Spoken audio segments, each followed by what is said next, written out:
ಈಗ ಒಂದು ಗಾದೆ ಮಾತು, ತಾನ್ ಕಳ್ಳ ಪರರ್ ನಂಬ, ಇದು ಬಿ ಜೆ ಪಿಗೆ ಅಪ್ಲಿಕಬಲ್ಲು. ಅವ್ರು ಹೇಳೋರು ರಾಹುಲ್ ಗಾಂಧಿ ಬಂದ ಮೇಲೆ ಚುನಾವಣೆ ಗೆದ್ದಿಲ್ಲ ಅಂತ.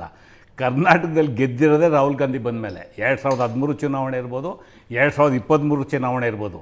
ಇವ್ರು ಮೋದಿ ಹೆಸರು ಹೇಳ್ಕೊಂಡು ಸಹ ಎಲ್ ಕೆ ಅದ್ವಾನಿಯವ್ರ ಹೆಸರು ಹೇಳ್ಕೊಂಡು, ವಾಜಪೇಯಿ ಹೆಸರು ಹೇಳ್ಕೊಂಡು ಇವತ್ತಿನವರೆಗೂ ಕರ್ನಾಟಕದಲ್ಲಿ ಮೆಜಾರಿಟಿ ತಗೊಂಡು ಸರ್ಕಾರ ಮಾಡೋಕ್ಕೆ ಆಗೇ ಇಲ್ಲ. ಆಪರೇಷನ್ ಕಮಲನೇ ಇಡೀ ದೇಶದಲ್ಲಿ 850 ಜನ ಎಮ್ ಎಲ್ ಎಗಳು ಇಟ್ಕೊಂಡು ಆಪರೇಷನ್ ಕಮಲ ಮಾಡಿ ಸರ್ಕಾರ ಮಾಡ್ತಾ ಇದ್ದಾರೆ. ಬಿಟ್ಟರೆ ನೆನ್ನೆ ಮೊನ್ನೆ ರಾಜು ಚೆಡ್ಡ ಆಪು ಇವ್ರಿಗೆ ಎಷ್ಟು ದುರ್ಗತಿ ಬಂದಿದೆ ಅಂದರೆ, ಬೇರೆ ಪಕ್ಷದನ್ನು ಕರ್ಕೊಂಬಂದು ಪಕ್ಷ ಉಳಿಸ್ಕೊಳ್ಳೋಂಥ ಅನಿವಾರ್ಯತೆ ಬಂದಿರೋದು ಇವ್ರಿಗೆ. ಇವ್ರು ಇರೋದೇ 10 ವರ್ಷ ಅಧಿಕಾರದಲ್ಲಿ, 14 ವರ್ಷದಿಂದ 11 ವರ್ಷದಿಂದ ಇದ್ದಾರೆ. ಬಟ್ ಇಡೀ ದೇಶದಲ್ಲಿ ಅವಕಾಶ ಕೊಡೋದಲ್ಲ. ಅಲ್ಲ, ಒಂದು ನಿಮಿಷ ಕೇಳಿ ದಯಮಾಡಿ. ಅವಕಾಶ ಕೊಡೋದಲ್ಲ, ನಾವು ಪ್ರಜಾಪ್ರಭುತ್ವದಲ್ಲಿ ನಂಬಿಕೆ ಇಟ್ಟಿದ್ದೇವೆ. ಅವ್ರ ಮನಸ್ಥಿತಿ ಹಿಟ್ಲರ್ ಮನಸ್ಥಿತಿ ಏನು ಹೇಳ್ತಾ ಇದ್ದಾರೆ, ರಾಜಕೀಯ ಪಕ್ಷಗಳು ಇರ್ಕೊಡ್ತಂತೆ ದೇಶದಲ್ಲಿ. ಅಂದರೆ ಇವ್ರು ಹಿಟ್ಲರ್ಗಳು ಸರ್ವಾಧಿಕಾರ ಮಾಡ್ಕೊಂಡು ಪರ್ಮನೆಂಟ್ ಆಗಿ ಮೋದಿನ ಡಿಕ್ಲೇರ್ ನೋಡಿ ಸರ್. ದೀಪದ ಗುರುತು ಜನ ಮರ್ತಿಲ್ಲ, ಎಷ್ಟು ಸೀಟ್ ಇತ್ತು ಇವ್ರಿಗೆ ಲೋಕಸಭೆಯಲ್ಲಿ ಅಂತೇಳಿ. ಅದಾದ್ಮೇಲೆ ಇವ್ರು ಯಾವ ಪಕ್ಷ ಮಾಡ್ಕೊಂಡ್ರು, 80ರಲ್ಲಿ ಬಿಜೆಪಿ ಏನ್ ಮಾಡ್ಕೊಂಡ್ರು, ಇವ್ರ ಪರಿಸ್ಥಿತಿ ದಯಮಾಡಿ ಕಾಂಗ್ರೆಸ್ ಇವರಿಂದ ಕಲಿಯಂತದೇನಿಲ್ಲ. ಇವ್ರು ತಿರುಗಿ ನೋಡ್ಕೋಬೇಕು ಪರಿಸ್ಥಿತಿ. ಅವ್ರು ಏನು ಹೇಳ್ತಿದ್ದಾರೆ ಅಂದ್ರೆ, ಅದನ್ನ ಬರೀ ಟೇಕ್ ಅವೇ ತೆಗೆದುಕೊಳ್ಳೋಣ ಬಿಡಿ, ಬಿಜೆಪಿ ಕಾಂಗ್ರೆಸ್ ಟೀಕೆಗಳನ್ನು ಮಾಡೋದು ಬಿಟ್ಬಿಡಿ. ಏನು ಟೇಕ್ ಅವೇ ಅವ್ರು ಹೇಳ್ತಿದ್ದಾರೆ ಅಂತಂದ್ರೆ, 2014ರಿಂದ ಈಚೆಗೆ ನೀವು ಇಂಟರ್ನಲ್ ಕ್ರೈಸಿಸನ್ನು ಸರಿಯಾಗಿ ನಿಭಾಯಿಸ್ಲಿಕ್ಕೆ ಆಗ್ತಾ ಇಲ್ಲ. ಬಿಜೆಪಿ ಅದರ ಪಾತ್ರ ಒಂದು ಹಂತ ಬಿಟ್ಬಿಡಿ. ರಾಜಸ್ಥಾನದಲ್ಲಿ ಅಶೋಕ್ ಗೆಹ್ಲೋಟ್ ವರ್ಸಸ್ ಸಚಿನ್ ಪೈಲಟ್ ಮಹತ್ವಾಕಾಂಕ್ಷೆಗಳನ್ನು ನಿಮ್ಗೆ ಸರಿ ತೂಗಿಸ್ಲಿಕ್ಕೆ ಆಗಲಿಲ್ಲ. ಛತ್ತೀಸ್ಗಢದಲ್ಲಿ ಒಳ್ಳೆಯ ಸರ್ಕಾರ ಕೊಟ್ಟರು ಭೂಪೇಶ್ ಬಘೇಲ್. ಬಟ್ ಭೂಪೇಶ್ ಬಘೇಲ್ ಸಿಂಗ್ದೇವರ ಜಗಳ ಏನಿತ್ತು ಅದನ್ನು ಹೈಕಮಾಂಡ್ ಬಗೆಹರಿಸಬೇಕಿತ್ತು, ಪ್ರೊಆಕ್ಟಿವ್ ಆಗಿ ಬಗೆಹರಿಸಲಿಲ್ಲ. ಒಂದು ನಿಮಿಷ, ಅದು ನೀವು ಉತ್ತರ ನೀವೇ ಆಗಲೇ ಕೊಟ್ರಿ. ಕೇಂದ್ರದಲ್ಲಿ ಅಧಿಕಾರ ಇದ್ದಾಗ ಏನಾಗುತ್ತೆ, ಅಧಿಕಾರ ಇದ್ದಲ್ಲಿ ಇದ್ದಾಗ ಏನಾಗುತ್ತೆ ಅಂತ ಹೇಳಿ. ನಮ್ಮ ಸೆಟ್ ಬ್ಯಾಕ್ ನಾನು ಒಪ್ಕೋತೀನಿ, ಇಲ್ಲ ಅಂತ ಹೇಳಿ. ಪೊಲಿಟಿಕಲ್ ಪಾರ್ಟಿಗೆ it is common up and downs. At the same time Kalyan Singh ಯುಪಿನಲ್ಲಿ ಏನಾಯ್ತು, ನೀವು ಮೋದಿನ ಗುಜರಾತ್ ಅಲ್ಲಿ ತರಕ್ ಮುಂಚೆ ಕೇಶವಭಾಯ್ ಪಟೇಲ್ ಹೆಂಗ್ ತೆಗೆದ್ರಿ ನೀವು? ಹೌದು. ಕರ್ನಾಟಕದಲ್ಲಿ ಏನಾಯ್ತು, ಹಿಮಾಚಲ್ ಪ್ರದೇಶದಲ್ಲಿ ಏನಾಯ್ತು, ಅಲ್ಲಿ ನಿಮ್ಮ ಉಮಾ ಭಾರತಿನ ಮಧ್ಯಪ್ರದೇಶದಿಂದ ಹೆಂಗ್ ಓಡಿಸಿದ್ರಿ? ದಯಮಾಡಿ ನಾನು ಹೇಳ್ತಾ ಇರ್ತಕ್ಕಂಥದ್ದು, ನಮ್ಮ ತಪ್ಪುಗಳನ್ನ ನಿರಾಕರಣೆ ಮಾಡ್ತಾ ಇಲ್ಲ. ನಮ್ಮಲ್ಲಿ ಇರ್ತಕ್ಕಂಥ ಏನು ಲೋಪಗಳಿದೆ ಸರಿಪಡಿಸ್ಕೋಬೇಕು, ಬೀಂಗ್ ಎ ಪೊಲಿಟಿಕಲ್ ಪಾರ್ಟಿ. ಅದು ಅಕ್ಸೆಪ್ಟ್ ಮಾಡ್ಕೊಂಡು ಮಾತಾಡ್ತಾ ಇದ್ದೀನಿ. ನಿಮ್ಮಲ್ಲಿ ಏನಾಗಿದೆ, ನೀವು ವಾಜಪೇಯಿ ಕಾಲದಿಂದ ಇವತ್ತಿನವರೆಗೂ ತಗೊಂಬನ್ನಿ, ಇವತ್ತೇನಾಗಿದೆ? ನಿಮ್ಗೆ ಸೆಡ್ ಹೊಡೆದವ್ರು ಯಾರಲ್ಲಿ ಯುಪಿನಲ್ಲಿ? ನೀವು ಯೋಗಿ ಆದಿತ್ಯನಾಥ್ ತೆಗಿತೀನಿ ಡೈವರ್ಟ್ ಆಗೋದು ಬೇಡ. ಪ್ರಶಾಂತ್ ಡೈವರ್ಟ್ ಅಲ್ಲ, ವಾಸ್ತವ ಸತ್ಯ. ಬಿಜೆಪಿಲಿ ಇರೋಷ್ಟು ಗುಂಪುಗಾರಿಕೆ ಇನ್ಕ್ಲೂಡಿಂಗ್ ಕರ್ನಾಟಕ, ಬಿಜೆಪಿಲಿರೋಷ್ಟು ಗುಂಪುಗಾರಿಕೆ ಈ ದೇಶದಲ್ಲಿ ಯಾವ ಪಾರ್ಟಿಗಳು ಇಲ್ಲ. ಇವತ್ತು ನೀವೇ ಈ ಎಚ್ ಶ್ರೀನಾಥ್ ಏನ್ ಹೇಳಿದ್ರು, 20,000 ಕೋಟಿ ಹಗರಣ ಮಾಡಿದ್ರು ಸರ್ಕಾರ ಇಟ್ಕೊಂಡು. ಯತ್ನಾಳ್ ಏನ್ ಹೇಳಿದ್ರು, ಇವತ್ತು ಹೇಳಿದ್ದಾರೆ. ಯಡಿಯೂರಪ್ಪ ಮಗನ ಪ್ರತಿಷ್ಠಾಪನೆ ಮಾಡಕ್ಕೆ ಸಮಾವೇಶ ಮಾಡ್ತಾ ಇದ್ದಾರೆ, ಇವತ್ತು ಹೇಳಿದ್ದಾರೆ. ಈ ಇಶ್ಯೂಗೆ ಬರೋಣ. ನಾನು ಒಂದು ರಮೇಶ್ ಬಾಬು ಅವರನ್ನು ಕೇಳಿದೆ, ತಡ ಮಾಡಿದಷ್ಟು ಅಡ್ಮಿನಿಸ್ಟ್ರೇಷನ್ ಮೇಲೂ ಪ್ರಾಬ್ಲಮ್ ಆಗುತ್ತೆ, ಅವ್ರ ಪಾರ್ಟಿಗೂ ಇದರಿಂದ ಡ್ಯಾಮೇಜ್ ಆಗುತ್ತೆ ಅಂತ. ಇದರ ಅರಿವು ಹೈಕಮಾಂಡ್ಗಿಲ್ವಾ? ನೋಡಿ ರಕ್ಷತ್, ಇದು ಎಲ್ಲ ಪೊಲಿಟಿಕಲ್, ಯಾಕಂತಂದ್ರೆ ಅಡ್ಮಿನಿಸ್ಟ್ರೇಷನ್ ಮೇಲೆ ಪ್ರಾಬ್ಲಮ್ ಆಗ್ತಿದೆ ಅಂತ ನಾನು ಹೇಳ್ತಾ ಇರೋದಲ್ಲ, ಅಲ್ಲಿ MLAಗಳು ಹೇಳ್ತಾ ಇದ್ದಾರೆ. ನೋಡಿ, ಬಹಳಷ್ಟು ಜನ ಸಚಿವರು ಅಲ್ಲಿ ಅವರ ಕಾರ್ಯವೈಖರಿ ಸರಿ ಇಲ್ಲ, ಚೇಂಜ್ ಮಾಡಬೇಕು, ಇಲ್ಲ ಅಂತಂದ್ರೆ ನಾವು ನೆಕ್ಸ್ಟ್ ಎಲೆಕ್ಷನ್ ಗೆಲ್ಲಲ್ಲ ಅಂತ. ರಕ್ಷತ್, ಇದು ಎರಡಲಗಿನ ಕತ್ತಿ ಇದ್ದಂಗೆ. ಇದರಲ್ಲಿ ಈಗ ನೀವು ಡಿಸಿಷನ್ ಲೇಟ್ ಮಾಡ್ತಿದ್ದೀರಿ ಅಂತ ನಾವು ಹೇಳ್ತಾ ಇದ್ದೀವಿ.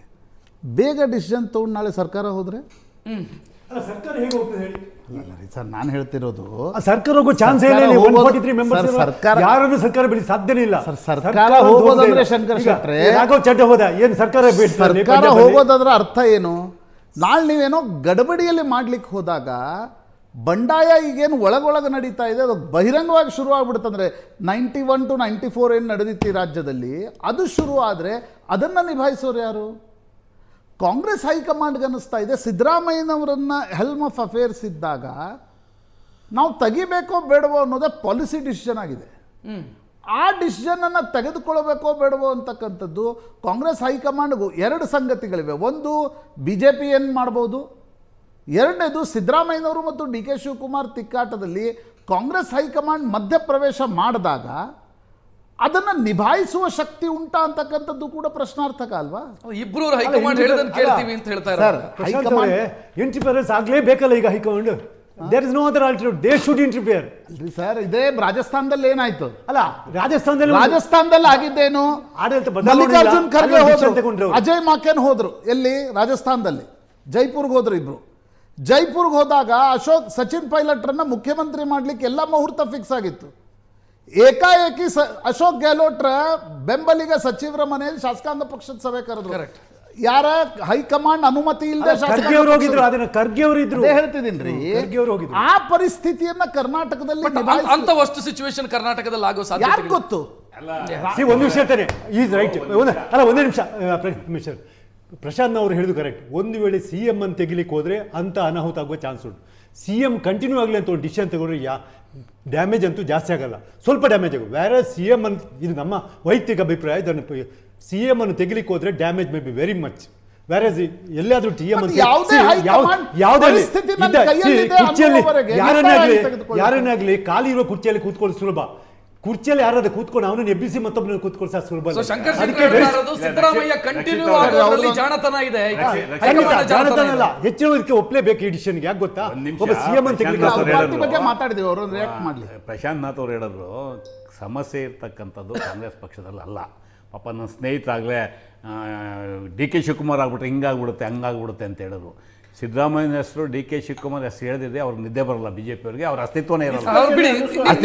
ಇಲ್ಲ, ಈಗ ಅವ್ರು ಹೇಳಿದ್ದಕ್ಕೆ ಅದೆಲ್ಲ ಗುಂಪುಗಾರಿಕೆ ನಡೀತಾ ಇರೋದು BJPನಲ್ಲಿ. ಇವತ್ತು ಸಿದ್ದೇಶ್ವರ್ ಇರ್ಬೋದು, ಕುಮಾರ್ ಬಂಗಾರಪ್ಪ, ನಮ್ಮದು ರೂಲಿಂಗ್ ಪಾರ್ಟಿ ಅಲ್ಲ, ಇವ್ರ ಅಧಿಕಾರದಲ್ಲಿ ಎಷ್ಟು ಗುಂಪಾಗಿದೆ ಇವ್ರದ್ದು.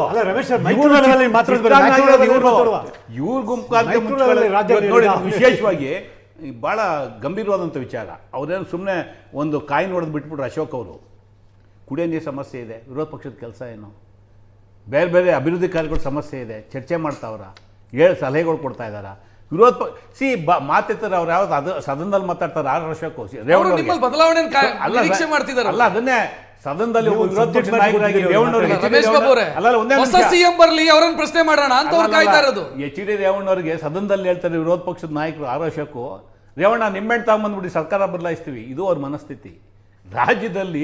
ರಾಜ್ಯದ ಇತಿಹಾಸದಲ್ಲಿ ಇಷ್ಟು ದುರ್ಬಲ ವಿರೋಧ ಪಕ್ಷದ ನಾಯಕರು ಇನ್ಕ್ಲೂಡಿಂಗ್ ವಿಧಾನ ಪರಿಷತ್ ಯಾವತ್ತೂ ಇರಲಿಲ್ಲ. ಇವ್ರು ಬರೀ ಕಾಂಗ್ರೆಸ್ಸಲ್ಲಿ ಏನಾಗುತ್ತೆ ಅದನ್ನೇ ಓರಿಕತೆ ಹೇಳ್ಬೇಕಾದ್ ನಾನು ಜೆ ಎಚ್ ಪಟೇಲ್ ಇರೋದು. ಕಾಂಗ್ರೆಸ್ಸಲ್ಲಿ ಏನಾಗುತ್ತೆ ಅಂತ ಕಾಯ್ತಾ ಇದ್ದಾರೆ ಬಿಟ್ರೆ BJPಯಲ್ಲಿ ನಾವು ಸರಿಪಡಿಸ್ಕೊತೀವಿ, ನಮ್ಮ ಗುಂಪುಗಾರಿಕೆ ತೆಗಿತೀವಿ, ವಿಜಯೇಂದ್ರನ ಲೀಡರ್ಶಿಪ್ ಒಪ್ಕೋತೀವಿ, ಇಲ್ಲ ನಮ್ದು ಒಪ್ಕೋತೀವಿ. ಚಂದ್ರಶೇಖರ್ ಅವರ ಕಾಂಗ್ರೆಸ್ ತಟ್ಟೆಯಲ್ಲಿ ಬಿದ್ದಿರುವಂತ ನೊಣ ಕಾಣಿಸುತ್ತೆ. ನೊಣ ಹೇಳಲ್ಲ, ನಾನು ಜೆ ಎಚ್ ಪಟೇಲ್ ಓರಿಕತೆ ಹೇಳ್ತೀನಿ. ನಾನು ನೊಣ ಹೇಳಲು ಪಾಪ ಅಭಾಸ. ಜೆ ಎಚ್ ಪಟೇಲ್ ಓರಿಕತೆ ಹೇಳಕ್ಕೆ ಇಷ್ಟಪಡ್ತೀನಿ ನೋಡಿ. ಅಟ್ಲೀಸ್ಟ್ ನಾವು ನಮ್ಮ ಕಾಂಗ್ರೆಸ್ನ ವಕ್ತಾರಿಗೆ ಅಭಿನಂದನೆ ಸಲ್ಲಿಸಬೇಕು. ಅಟ್ಲೀಸ್ಟ್ ಒಪ್ಕೊಂತವ್ರೆ ಬಾಯ್ಬಿಟ್ಟು. ಕರ್ನಾಟಕದಲ್ಲಿ ಇಷ್ಟೊಂದು ಪ್ರಾಬ್ಲಮ್ ಇದೆ, ಕುಡಿಯೋ ನೀರಿನ ಪ್ರಾಬ್ಲಮ್ ಇದೆ, ಬೇರೆ ಬೇರೆ ಎಲ್ಲ ಪ್ರಾಬ್ಲಮ್ಗಳಿದೆ.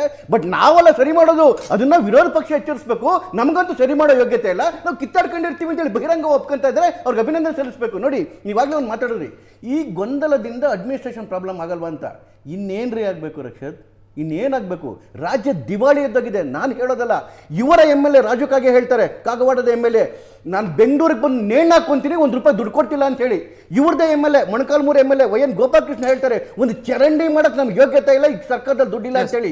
ಇವ್ರದೇ MLA ಬಸವರಾಜ ರಾಯರೆಡ್ಡಿ ಹೇಳ್ತಾರೆ, ಭ್ರಷ್ಟಾಚಾರದಲ್ಲಿ ನಂಬರ್ 1 ಅಂತೇಳಿ. ಇವ್ರದೇ MLA RV ದೇಶಪಾಂಡೆ ಹೇಳ್ತಾರೆ, ₹1 ನಮ್ಮ ಹತ್ರ ದುಡ್ಡಿಲ್ಲ, ಏನು ಕೇಳಬೇಡಿ ಅಂತೇಳಿ. ಇವ್ರದೇ MLA ಷಡಕ್ಷರಿ ಹೇಳ್ತಾರೆ, ನಮ್ಮ ಹತ್ರ ಏನು ಕೇಳಲೇಬೇಡಪ್ಪ, ನಿಮ್ಗೆ ಸುಮ್ಮನೆ ಬಿಡಿ 2 ವರ್ಷ ಅಂತೇಳಿ. ಇವ್ರದೇ AICC ಅಧ್ಯಕ್ಷರು ಹೇಳ್ತಾರೆ, ಮಲ್ಲಿಕಾರ್ಜುನ್ ಖರ್ಗೆ ಅವರು, ಒಂದು ಹಿಡಿ ಮಣ್ಣಕ್ಕೆ ನಿಮ್ಗೆ ಯೋಗ್ಯತೆ ಇಲ್ಲ ಅಂತೇಳಿ.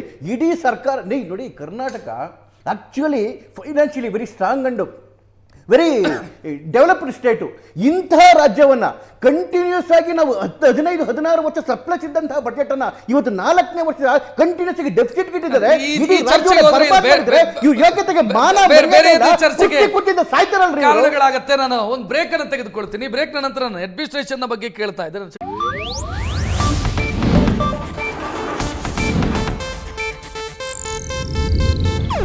ಇದು ಏಷ್ಯಾನೆಟ್ ನ್ಯೂಸ್ ನೆಟ್ವರ್ಕ್ ಪ್ರಸ್ತುತಿ.